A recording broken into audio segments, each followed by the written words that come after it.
Drawing room में एक पिता और उसका बेटा बैठे थे। पिता चाय पी रहे थे और बेटा मोबाइल में व्यस्त था।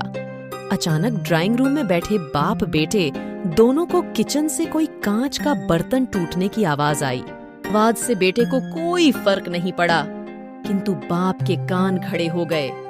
बाप ने तुरंत बैठे बैठे सवालों के तीर छोड़े। क्या टूटा? कैसे टूटा? किसने तोड़ा? पिताजी क्यों अपना बीपी बढ़ा रहे हैं? मैं यही से बता सकता हूँ कि कांच का बर्तन किससे टूटा होगा। बेटा, बीपी तो बढ़ेगा ना, क्योंकि वो बर्तन फिर से खरीद कर तो मुझे ही देना पड़ेगा। चलो तुम बताओ, बर्तन किसने तोड़ा होगा? बेटे ने कहा, माँ से टूटा होगा। पिता ने पूछा, क्यों? मेरी बीवी क्यों? तुम्हारी बीवी क्यों नहीं? बेटे ने कहा, मेरी बीवी समझदार है। पिता का मन नहीं माना तो तुरंत किचन की ओर चल पड़े। पूछा कि बर्तन किसने तोड़ा?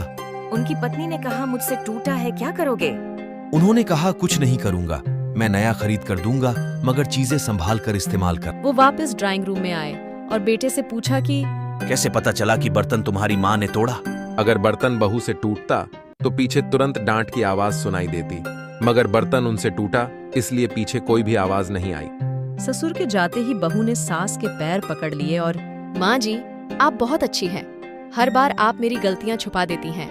दोस्तों, कहानी का सार बड़ा ही सिंपल है।